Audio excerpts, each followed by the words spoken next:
All right, welcome back to the Pursuit of Profit. Today's guest didn't set out to open a barbershop. He set out to build an experience where music, vibe, and authenticity collide. In 1999, Paul O'Brien and his brothers launched Floyd's 99 Barbershop, breaking away from discount chains and high-end salons to create something in between, the expert cuts with a rock show vibe. Fast forward to today, Floyd's has grown to 150 units sold nationwide, with a very impressive item 19, showing $979,000 in average revenue and $180,000 in EBITDA, reflecting an impressive 18% net margin. It's proof that when you focus on culture and consistency, the numbers will follow. We'll dive into how their largest franchisee scaled 30 locations, why culture trumps convenience, and what it means to lead with empathy in a people-first business. All right, let's get into it. Welcome to Pursuit of Profit, the podcast that cuts through the hype and gives you the real story on franchising and entrepreneurship. If you want honest conversations, tough truths, and practical advice to build wealth, take control of your future, you're in the right place. I'm Cliff Nonemacher, host and co-founder of Phrenosity, where we help aspiring business owners find the right franchise and avoid costly mistakes. We talk about what others gloss over, the failures, the pitfalls, and the behind-the-scenes moves that make or break your success. Whether you're just getting started or deep into the process, this is your go-to source for unfiltered insight. Let's get into it. So I happen to love this space, by the way. I do. I love the edgy vibe. I love the culture. I love what you're building, the interior, what you've done with the wall coverings and the artwork and the music connection is really cool. I love the vibe. So my question's this. Before the first location ever opened, I want you and the boys to go back to the beginning. What was the vision in your heads, right, for Floyd's? Were you trying to reinvent the barbershop? What was the logic? How did you get to this vibe that you created? You know, at that time when we started, back when we were putting the concept together in 1999, there were a lot of the old school barber was dying out. And then the other option was really the family cuts, the super cuts, great clips. They were really dominating the market. Mm-hmm. And then there was really nowhere in between. And we felt like that was missing. And so with Floyd's, what we did is we did want to create a place that had a vibe, a place you'd want to hang out, a place that kind of spoke community. And so we just wanted to create that environment that you could feel that and a place you want to be. Absolutely. I completely agree with you. I echo everything you're saying. As an investor, as a franchise consultant, I love following the spending habits of each generation. My parents' generation, my generation, the next generation, the current youthful generations, they're going to barbershops. They want experiential. They're not going to budget cuts. They're not going to Fantastic Sam's. They're heading over to you. Plus, we live in a time where everyone has a beard. Where are you getting that maintained? You're not getting that maintained at Supercuts. Right. So what are you seeing, like, demographically, your customer, like, what are you seeing in the marketplace that's really driving your success? Well, I think you just said a lot of it. I think what we're doing is we spend a lot of time and money and in training and keeping up with trends, being able to provide a lot of services. So we're Floyd's for everyone. And that means whether you're a 35-year-old business guy on the go, or you're a 12-year-old kid, or a 65-year-old female grandmother, we can take care of you. And we work hard to do that and keep our skills going and offer training. It's really important to offer the training because the stylists and barbers that you want to work for you are the type of artists that are thriving to get better, who want to learn. There is no doubt. If there's a barber, what is the opposite? Do we just refer to them as hairstylists? Well, they're unique, but there's a lot of similarities there. So there's plenty of the cosmetologists are typically they can do a lot of the same stuff the barbers do. And it depends what state they are in. There's different requirements in certain states that allow them to, do a face shave as a cosmetologist. They might not have that separation so much between the two. A lot of time the cosmetologists have a little more experience in being able to do color, able to probably perfect more long layer style haircuts, a lot of our women. So the cosmetologists do that. The barbers have a lot more clipper work, design work, fading, things in that nature. Okay, interesting. Okay, I like the differentiation. All right, I get it. Like straight razor shaves, that can't be done at Great Clips. Like you have to be licensed and trained to do that. Exactly. And Yep. only a barber, my understanding, only a barber can handle that type of work. Right. And we and in our shops, we have a demographic of different styles and barbers that work in there. So we're not just barbers only. We actually have we have cosmetologists and barbers Okay. working together. So not every single person in a Floyd's is a barber. Okay. Most people don't get the full story when they start exploring franchising. So they make mistakes. That costs them big. That's why my business partner, Justin Guevara, and I wrote Beyond the Brand, The Entrepreneur's Guide to Fearless Franchising. It is our proven 6-step process at Phrenosity to help you find the right franchise, avoid costly pitfalls, and build a business that truly fits your goals. Grab your copy of Beyond the Brand on Amazon or any major book retailer and start building your future fearlessly. In your marketing material, your team, you always say it's for everyone. And I like that. I like that. There's no barrier to entry. It's like, who are you? Anyone could come in here. This is not just for men. But what is that mix of business, honestly? Are you heavily weighted male?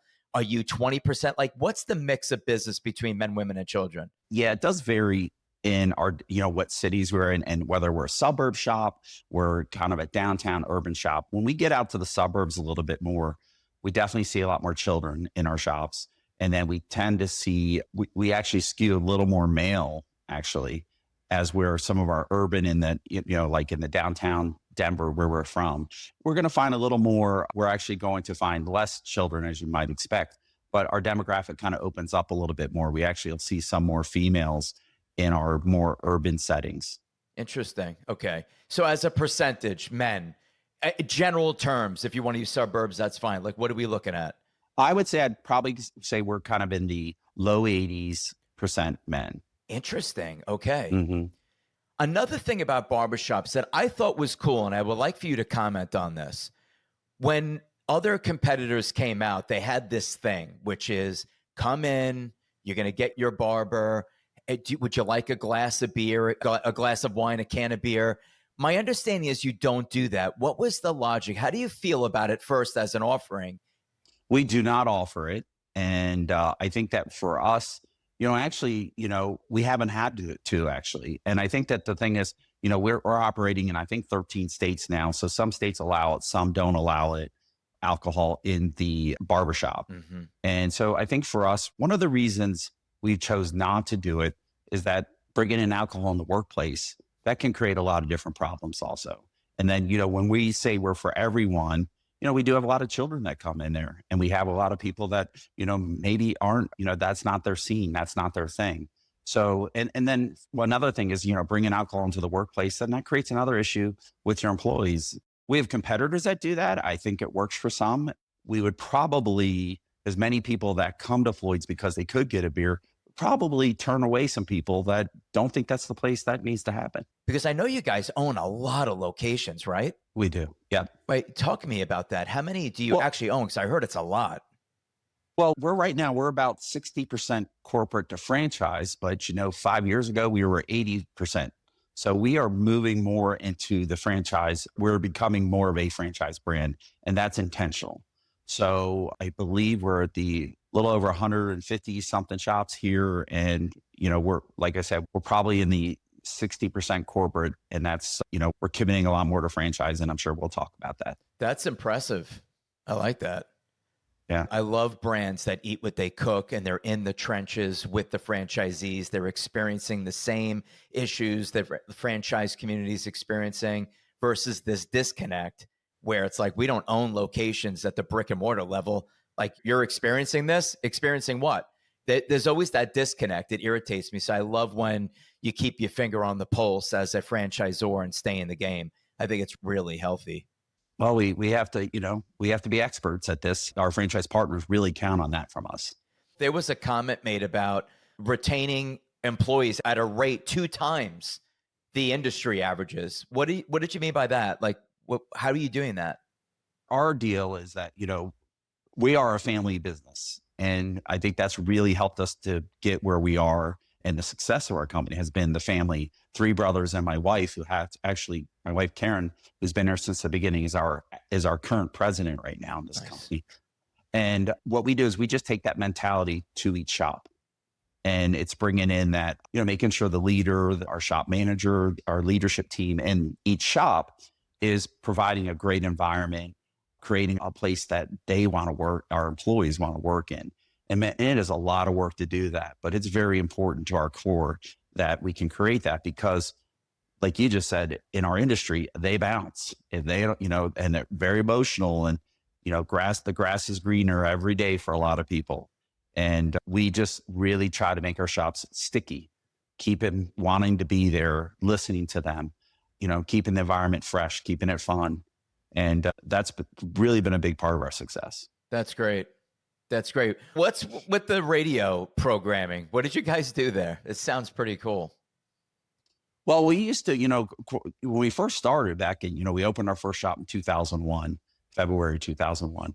But, in the old days, we were just playing music out of the shop, and it, was playing CDs, we'd put a CD track in there, and, just kind of the rotating CD track. And then that became an issue. It became an issue with quality. It came to, the person, our front desk, person running the front desk was kind of listening to what they want to hear. And so we were fortunate to work with a company called Custom Channels out of Boulder, which is, local to where we're from. And we just started creating our own music where they, we have our own radio station. And, we've had that quite a while. I mean, we've had that at least, I'm going to say, wow, we've got to be coming, 18 years, somewhere in that range of having that. And I think we were, I think at that time, Muzak was a thing. But this was really cool because they were really good at creating the vibe of Floyd's for us by the music, what time of day it was, what's playing, what's happening that day, keep it fresh. I think one of the things when we would hear back from our stylists and barbers is that when we were early on, it was just like, hearing the same music over and over. And that kind of made them a little soggy. I got to be honest with you. Well, music moves us emotionally. There's no doubt about it. I like that. So you're constantly mixing it. The music in a environment like a gym, and it's funny you bring up Muzak. Are they still around? They can't be. I don't think so. I haven't heard. Right. I haven't. Yeah, I would imagine they're not. We used them in the gym business a long time ago for the royalty-free playlist. And I'm sure you're doing the same thing, royalty-free. You're not paying royalties on this stuff. We're paying the company we're paying, we pay for the service, but they're paying the artists or however that is paid up. Let's go through some of these services. We keep talking about all the great things that they do. Where is the revenue in the business? Cuts and fades. Is that 50%? Right? Barbering. We talked about beard trims and head shaves and straight razor. Where are the services? Where is the money in a Floyd's? Well, I would say that really the money is definitely a regular men's haircut, or, that's 85% of the business for us. It is, the specialty services for the, the beard trims, and they fall under 20% in those specialty services. But the fact that, we can do them is unique, that we're able to do that. Interesting. So everything, 85% is just cuts. So everything under that, the barbering, the shampooing, the styling, the blowouts, the coloring, the waxing, all of it is single digit percentage of revenue. Man, I don't think I would have guessed that. 85 is a big number. I think the thing is that what we do is, we market ourselves like, that we can do all those services, but, for our franchisees and, about, our system, our shops being able to do what they do, definitely what we call the Floyd's cut. That's our, haircut, shampoo, typical service, in and out, 30 minutes. That's our bread and butter. Okay. And we could do all the other services. And I would say that what we do get a lot is just like goatee cleanups with the men's haircut. And that's an added service. Okay. But it's really, that's the bread and butter. We find that there's a lot more clients out there that want to book a time, come in and out the door, 30 minutes, feeling like $1 million. That's it. I agree with you. I don't want to be in the business with the whiskey. And this brings me to my next question, because this is the stigma with the barbershop, is you're going to pay a premium over what you usually get. What is the average ticket? If you're all things to all people, what is that average ticket? Well, our average ticket in a shop, if I had to do a blended average for everywhere, because, it's a little more in LA than it is in Denver, but we're probably like a $38 ticket average. Okay. And Right. where we positioned ourselves, I'll go into this a little bit more, where we positioned ourselves, and it's true from the first day we started our business, there was a lot of competition with I like to call it the budget cut players. And I respect what they do. There's a market for that. And that's what they are. And they serve a purpose for sure. And then there was kind of the full service salon. And, when we go back to, it's interesting when we molded our concept together, myself and my brother, Rob was more the supercut guy. I'm going to get a haircut. I'm going to go now. I'm going to spend $12 for a haircut back in 1999. I was the salon guy. Okay. I went to go see Michael. I was spending $35 in 1999 for a haircut. I made an appointment, which he actually had to call up, and they wrote it in a book, the old school way. And I really do think that we were two different consumers. And I think that we could look at, when we were looking into, doing something different, coming into this industry, I think those two, us being two different customers kind of helped us figure out, wow, there's nobody doing something right in the middle. It's either you're going to go one end or the other end. It's either I'm going to go do the $12 haircut, I'm going to go do the $35 to $50 haircut where I had to make an appointment. And we just landed right in the middle. And that was intentional. I like that. Yep. Like you said, Roosters 18.8, and then you're saying, where is this underserved market? I think it was smart, and I think it has a lot to do with your success as a brand. Just for the audience, because we keep bringing up like the budget cuts, right? And you're right, there's a place for everyone. Like, do you want to be in that business? It's kind of in and out. It's non-experiential. There's nothing exciting about the interior of a Supercuts. It's incredibly boring. It's nearly a sterile environment. Great Clips has these like little sailboats. They look like sails, right? When you go in there. But just for the audience, we're having an interview right now in a $70 billion market, right? This is one of the greatest recession resilient markets ever in franchising or business. Hair grows, it has to get cut. It has built-in recurring revenue. You don't have to ask the customer, would you like to join a membership and come back every month so I can make a living? As soon as they leave the shop, the hair starts growing already. And it's just an amazing recurring revenue business model. Everyone listening can relate to this. What was the first thing you wanted to do after COVID? Get a haircut. That's what everybody wanted. Everyone wanted to get a haircut when COVID ended. It's like, we're free to leave our house. You're free to go to your local business and be within 2 feet, 1 foot of another human being. Please get me a haircut. So it's one of those businesses, but just a level set. Let's just pick a brand like Great Clips. 4,400 salons across the US and Canada. There are 700 franchisees.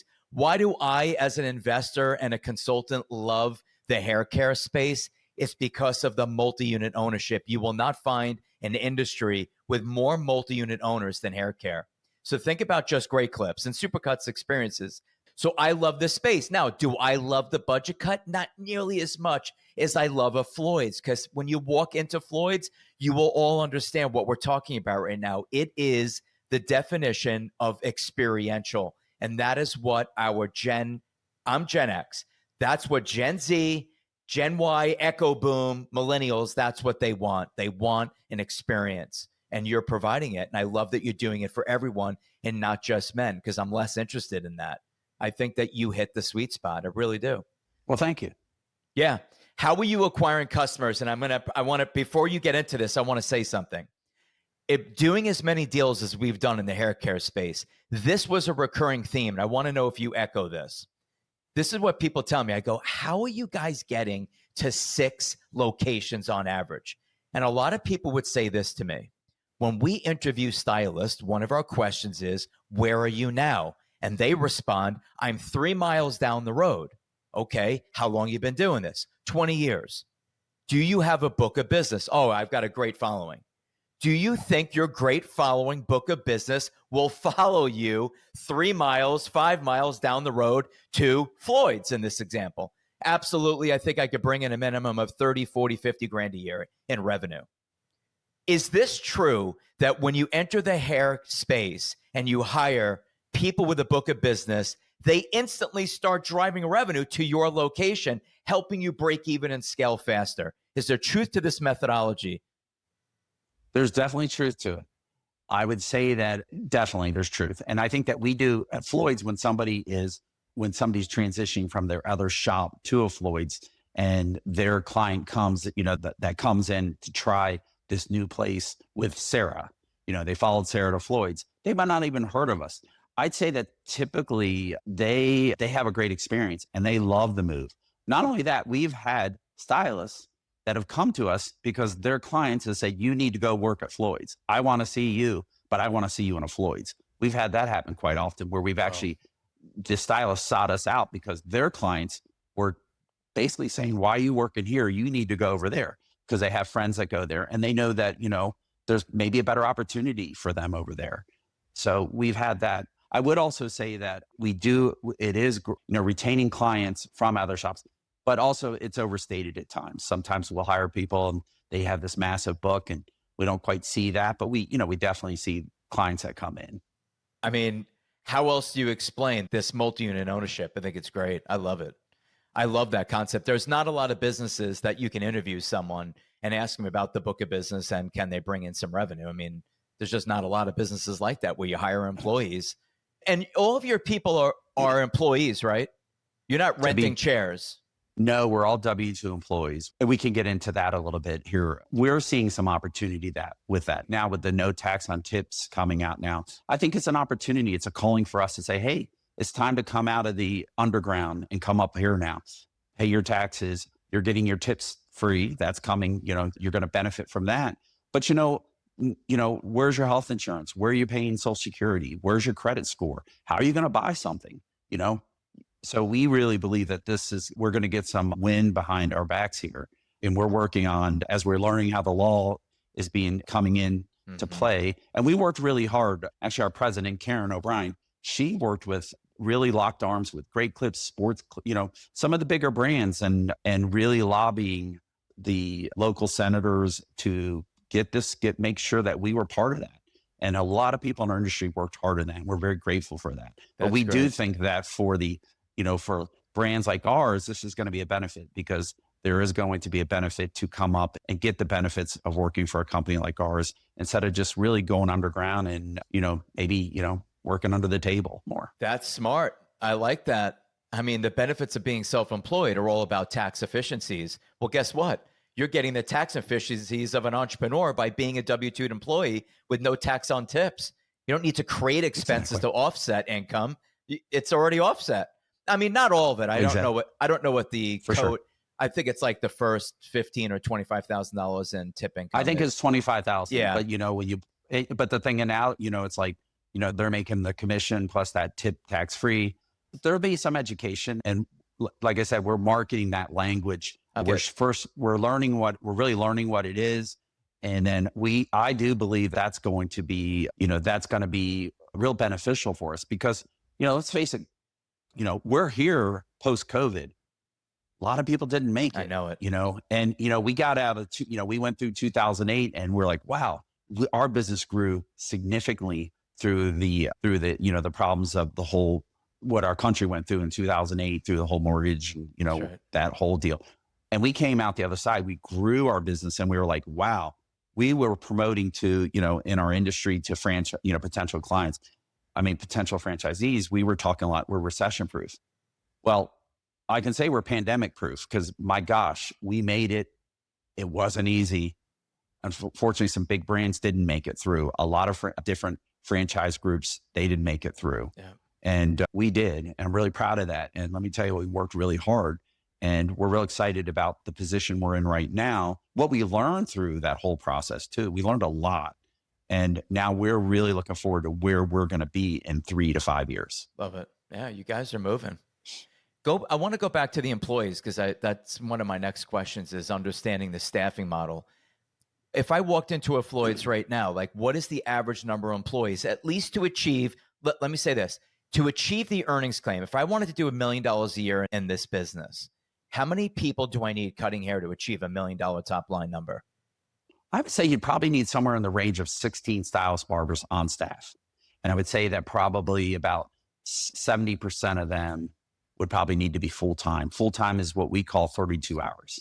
Okay. So that's really, I would say that's a real healthy shop that could, that could go and get the ROI of $1 million shop, which we're proud of, because and they're not all a lot in of there. people in our. They're all in there lined up at the same Not time. at one. Oh, no. Okay, let's clarify that, because this happens a lot Yeah. with brands where they tell me you're going to need around 35 employees. I'm like, whoa, time out. You're only having 8 on payroll at the same time. So Right. who of that superset of employees, which I get, how many are usually on payroll at the same time? Because you're working shifts. Yeah. And it depends what time of the day, where the shop is and all that, because, if we have a suburb shop, okay, we're going to see a lot more evening, weekend, more of the urban space, more of a downtown space. It might be a little more even flow through the day. So I would say that typically the most you're going to see on the floor in a shop at a time is 10 people, typically. Okay. That's going to be the higher end of that. Our footprint is about 10 to 12 chairs in a shop. And so that's really what that is. But really one of the key things for us is scheduling, is neighborhood, and scheduling it right, but being proficient at that. And really I think that when we went through COVID, a lot of habits changed. And now the corporate America, everyday people, we're back to our normal life. And I know we're talking about COVID, COVID happened 4 years ago now or whatever. But, we know a lot of people work from home still, and they're not coming back. More have come back. Mm-hmm. But I think one of the things that we've had to do is to continually to change our staffing at the times. It's kind of been a revolving door for us, but changing and to make sure we're meeting the needs of what clients want, and really educating our stylists why that is. Because, what happened is that we went into COVID, we did become a 9 to 5 business. We shortened the hours up. We went to, and that's not what our brand was. Right. Now we're back to pre-COVID services, shop hours. And now what we've done is we've had to move, work with our stylists and barbers to get them back to working when our clients are demanding the service. Okay. You 7 days a week? We are 7 days a week in most of our shops. We have a few shops here and there. We might have some outliers where we're not open on a Sunday, depending on, if that center is a complete, A, if we're allowed to not be open on Sunday, and B, if it's an area where it's just, some in like our tech center areas where it's a lot of traffic from the business people, employees, will tend to maybe not have it open or very reduced hours. Okay, got it.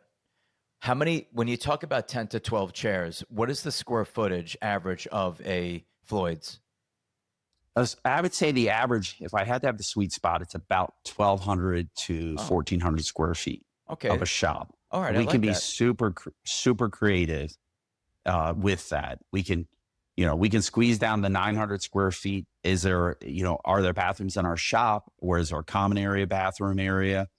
We can, we take each shop as a unique challenge. Sometimes we've been fortunate enough to get a great space, like I can think of a spot we have in Fairfax, Virginia, if you know Fairfax, super high rent district. But there was this shop that sat under a really busy retail area near parking, which was huge to us. But this shop had so many pillars in it that there was just a lot of pillars in this 1,400 square feet shop. Well, we went in and we really worked around the pillars and did some creative stuff with them, like wrapped a lot of the pillars with artwork. We kind of, instead of not just being, the straight line shop, it was a bunch of little nooks and crannies and things like that. But we made it feel Floyd's, and it was cool to do that. And we got a heck of a shop for a really good deal doing that. So what we do is we take each shop, what opportunity it gives us to make it creative, because it's not just this rubbers, it's not just this, okay, here we go, this is the same shop. Every shop is different to us. I like that. And has its opportunity for creativity for us. Absolutely. Right. Here's my canvas. It's got a lot of, it sounds like a lot of support beams in there for whatever was above it with all these columns. Yeah, it was under a hotel. But at the same time, we go back to our franchisees. We want to hear from them. What we'll do is we might draw up 4 layouts and say, this is how we see it. This is our favorite. This is 1, 2, 3, 4. What do you think? What do you like? Well, I like 1, but could we do this? Yeah. We are really attentive to do that. And, you know, a lot of times we're like, hey, we tried that. That didn't work. No, this is why that wouldn't be ideal. But sometimes we learn something from our franchisees. I mean, not sometimes, a lot of times. Yeah. So we're really open to that. And, you know, our largest franchise partner group is out of Dallas, and they're great. And we're with a third group now that has purchased that. And the other groups have done so well. You know, sometimes when a new group buys another group out, it's because maybe it didn't work out. It was the opposite. They did so well that they were able to sell their franchises for an awful lot. But each time I feel like that with the new ownership coming in, we've learned a lot from them and our other franchises as well. How many do they own? It sounds like a large group. My gosh, I think they're probably in the mid 30s now. Really? In one city? They're in Dallas, Fort Worth. They're in Fayetteville, Arkansas, Oklahoma City, and Houston. We're just getting going. So I think we're about 4 shops into Houston now.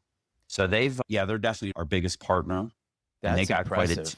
and they got quite a team. And so we work really well with them, and they've just done a great job of making Floyd such a unique brand in Texas and Arkansas. And you know what's really cool is like Fayetteville, Arkansas is, you know, college town, college driven city.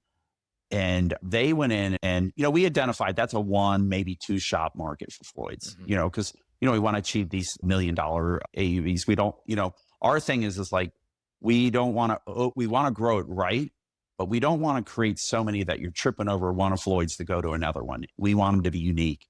And, you know, we don't want to water down the talent and water down what we're doing. We want each one to be special. But they just crushed it right out of the gate. Why did they crush it? Because so many kids from Dallas go to Arkansas. Okay. And they were like, instantly, they knew our brand. And I mean, Dallas, that whole region is probably half the school. And so we really benefited from that right out of brand recognition. That's great. You want to talk about this? Oh, let's talk about the item 7 first. I want to get into the item 19. It's super impressive. What the investment range was pretty wide. It was $399.5 to $762.5. What are you seeing on average to open a Floyd's within the square footage we discussed? I would say it's probably a lot closer to the 350 to 400 in that range. Okay. Because we have now, you know, the thing is that, you know, when you're looking at the 700,000 shop there in that, that's more the Taj Mahal. We're not looking at building those anymore as much. That's not really our sweet spot of the model. So the bigger shops, we have some big shops. We have some franchises with big shops. We just think we don't think that's not the future for us. Our future is to get these things open, you know, under 400 grand would be, you know, get these shops open and running. And that's really where our focus is. And we're focusing more on that as we're shifting to a franchise company. You know, when we were our own corporate company, we could, you know, we took some risk and, you know, more risk, and we would build a 20 chair shop. And we have a few of those that do well for us, but we do know that's not us moving forward. Yeah. Smart. You got to tighten it up, right? Yep. You just keep optimizing and eking out operational efficiencies, jack up your, you know, EBITDA, keep the rent low, keep the construction low. It's like, okay, we could do this for 350, 400 grand. It's not necessary to have 20 chairs. We could make a great living with 12. Well, just to add on to that, I don't want to get ahead of myself here with you, but I would say, since we're talking about the construction of the build out, I'll tell you that, you know, yes, it is more than our competitors, a Great Clip Supercut. It might be almost twice as much, but we have developers seeking us out. They want us. They want to have the Floyd's.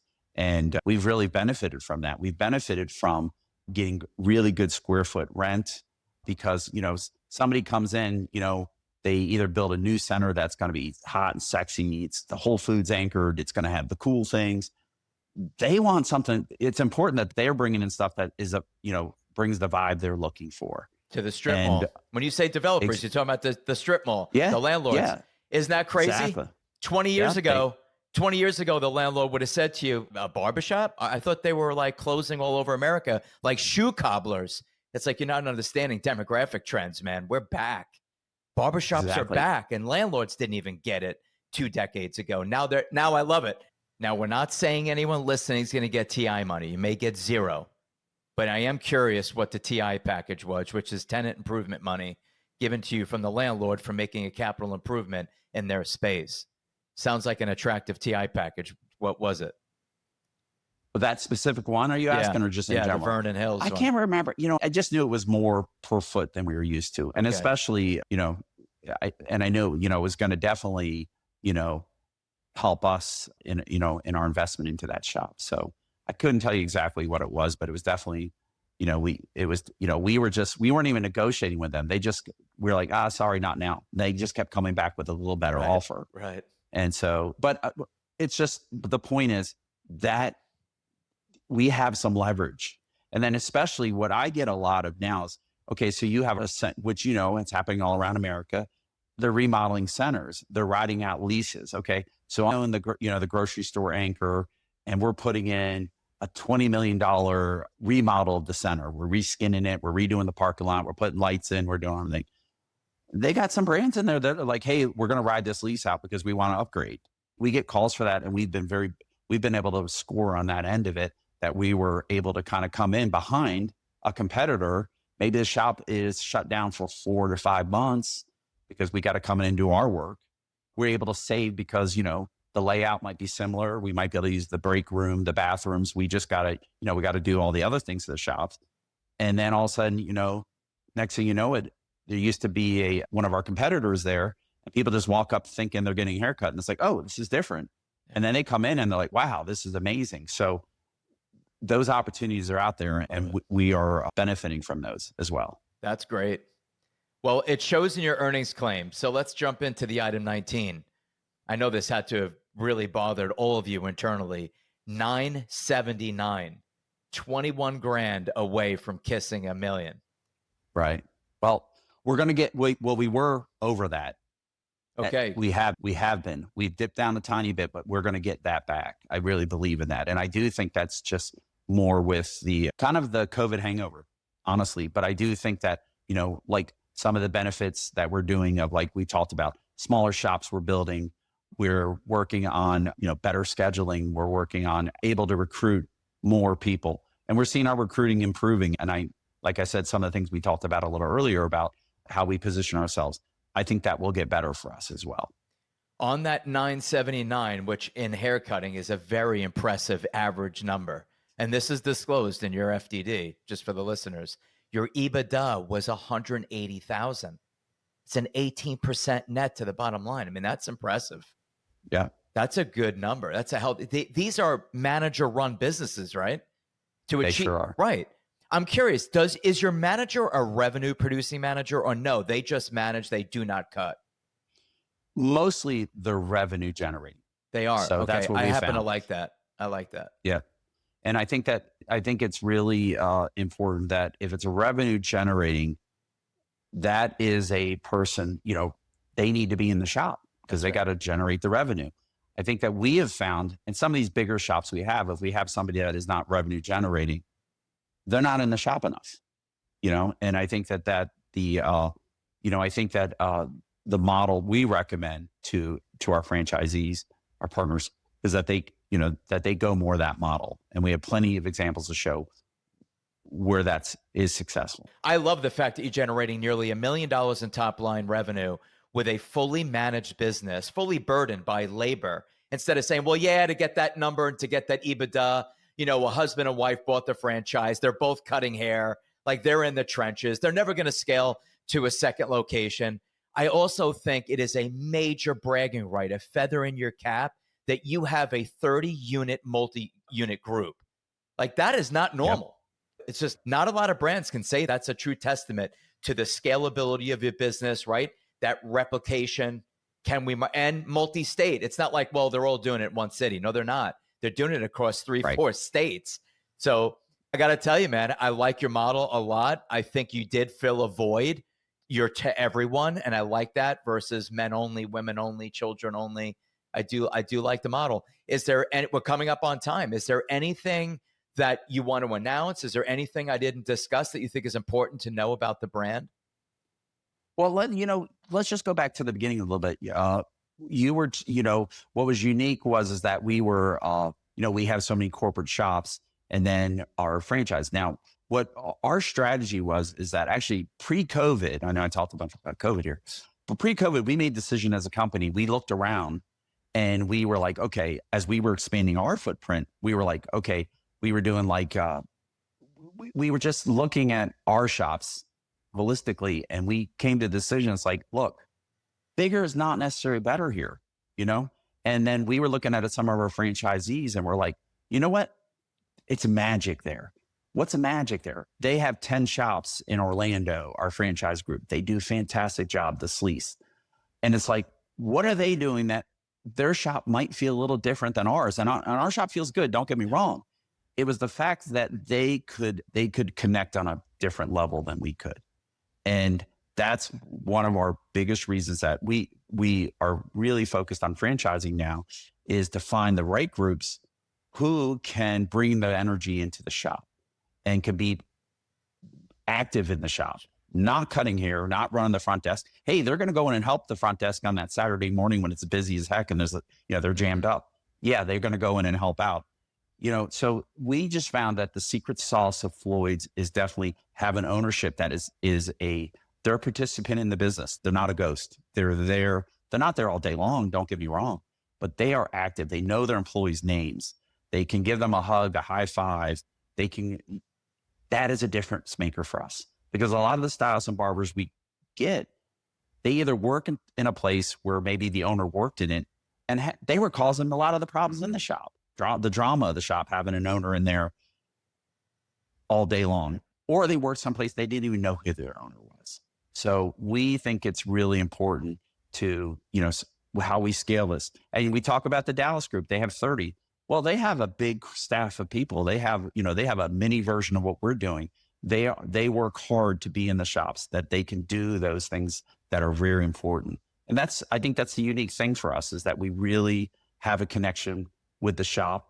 The vibe of our shop is top notch. So the stylists and barbers who work, not the stylists and barbers, but our franchise owners, they want to be there. They're proud to own it. It's like owning a mini nightclub. That's cool. It has that whole feel, that appeal to it. Yeah, I encourage everyone listening to source out a Floyd's, go get a haircut. They'll know exactly what we're talking about when they walk in. It's got a very cool vibe inside. And it's amazing how you've been able, when you go to like a business and there's license plates and stickers and just paraphernalia like everywhere, all over the walls. You're like, how do you replicate this vibe? You guys have done it. It's really interesting how you've replicated that look and feel across the country. It's like those businesses it's like, we've been here since 1960. It's like, yeah, I could tell every corner of the wall is filled with some, music album or something like that. You guys have been able to do it. I think it's very challenging to replicate that corporate store, the one that made the brand. And then look at like Hard Rock Cafe, for example. Like that first one, it's like, man, look at this. Is that Led Zeppelin's outfit? Is that his guitar? Is that the Who? Right. How do you replicate that? They did. They had a ton of money. They properly capitalized it, and they kept replicating that model one cafe at a time. That's not probably a success story other than the replication of the look and feel of the interior of the store. I don't think it played out very well for them, but you get the point. What you've done is remarkable. Yeah, exactly. And I think that, one of the things that we like to do, it's like, let's just say you're not a big traveler. You live in your zip code. That's great. And you have a Floyd's there. You might think that's the only Floyd's, and that's okay, because it feels that way. It could be, it feels very local, has a cool, edgy feel to it. I've had times where people were shocked that there were as many shops as they are, because it felt local. It felt fresh. Right. And that's what you get with the ownership. That's the franchise. That's why I believe, and why our franchises are doing so well, is creating the local vibe, the local feel. Yeah, we're based out of Denver, but everybody works in that shop in Charlotte, North Carolina. They're not from Denver. They're from Charlotte. Absolutely. And so we support that. And, we're just really excited in the direction we're going. I just like to say that, like, when I look at our business right now, we have the founders, myself, my brother Bill, and my brother Rob, and my wife Karen, who is the president. The family is back to the root of the business. We're back running the business now, and we're not leaving. So we kind of, when we got to, probably about 15 years into the business, we were kind of slowly backing out of the business. Now we're back in it, and we're here to stay. That's great. Good to hear. Yep. Love it. I've enjoyed my time with you. I've enjoyed learning a lot about your brand, the culture, everything going on behind the scenes. I appreciate you coming on and taking the time out to spend an hour with me. Thank you for listening. If you enjoyed this episode, be sure to like and subscribe so you never miss out on more great content. And if you're considering investing in a franchise, whether it's the brand you featured today or another opportunity, we're here to help. Visit us at Franocity.com. That's FRANOCITY.com. We love to help you take that next step towards business ownership.